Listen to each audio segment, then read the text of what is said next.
नमस्कार शिक्षक मित्र हो. पाठीमागील व्हिडिओमध्ये आपण 0 ते 4 पर्यंतच्या संख्यांचा वापर दैनंदिन परिस्थितीमध्ये करून वजाबाकीची शाब्दिक उदाहरणे सोडवितो. हा स्तर विद्यार्थ्यांना अवगत होण्यासाठी काय करता येईल ते पाहिले आहे. या व्हिडिओमध्ये आपण संख्यांवरील क्रिया या घटकांमधील स्तर क्रमांक 11 0 ते 9 पर्यंतच्या संख्यांची मूर्त वस्तूंच्या साहाय्याने वजाबाकी करतो याविषयी पाहूया. तर मग आज आपण हा स्तर गणितीय खेळाद्वारे समजून घेऊया. या खेळाचे नाव आहे 10 बोटांचा गणितीय खेळ. शिक्षक मुलांना त्यांचे दोन्ही हात समोर दाखवायला सांगतात.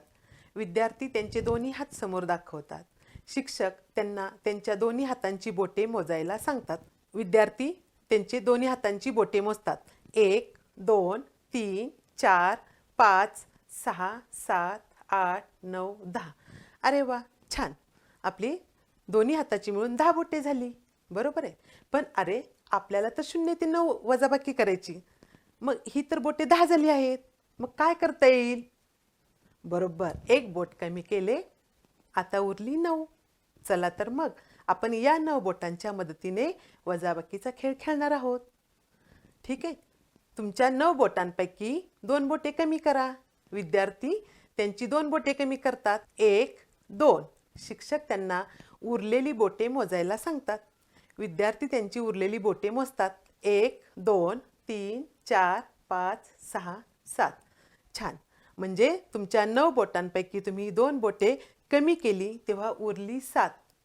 कमी केली म्हणजे काय? तर वजाबाकी केली. बरोबर.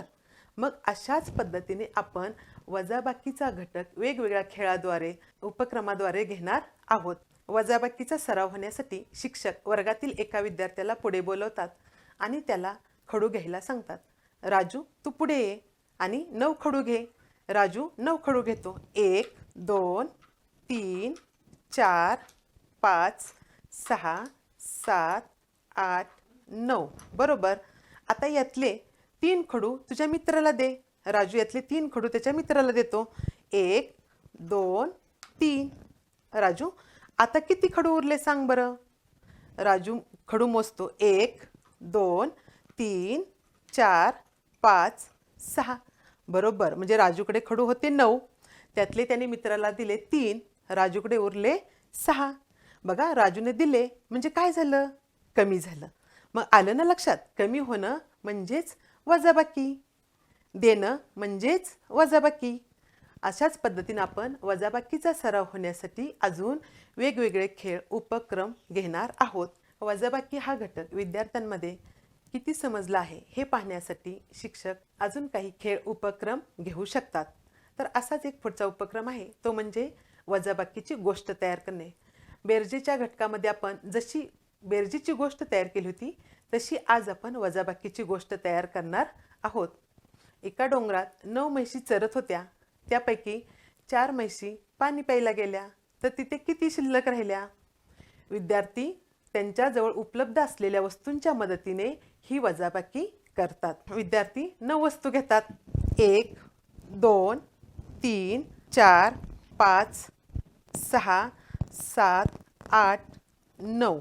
या 9 म्हशीपैकी म्हणजे या 9 वस्तूंपैकी 4 कमी करायचे आहेत, म्हणून ते काय करतात? 4 कमी करतात. 1 2 3 4.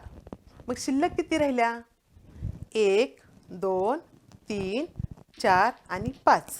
बघा, डोंगरात 9 म्हशी चरत होत्या. त्यापैकी 4 म्हशी पाणी प्यायला गेल्या, तर किती उरल्या? बरोबर, 5 उरल्या. मग विद्यार्थ्यांनी काय केलं? तर मूर्त वस्तूंचा वापर करून वजाबाकीची उदाहरणं सोडवली. अशा पद्धतीने शिक्षक वेगवेगळ्या वस्तूंचा वापर करून विद्यार्थ्यांकडून सराव घेऊ शकतात. थोडक्यात काय? तर आज आपण वजाबाकी म्हणजे काय हे विविध वस्तूंच्या साहाय्याने पाहिलेलं आहे. कमी होणं, फुटणं, तुटणं, देणं, घेणं म्हणजेच वजा होणं होय. धन्यवाद.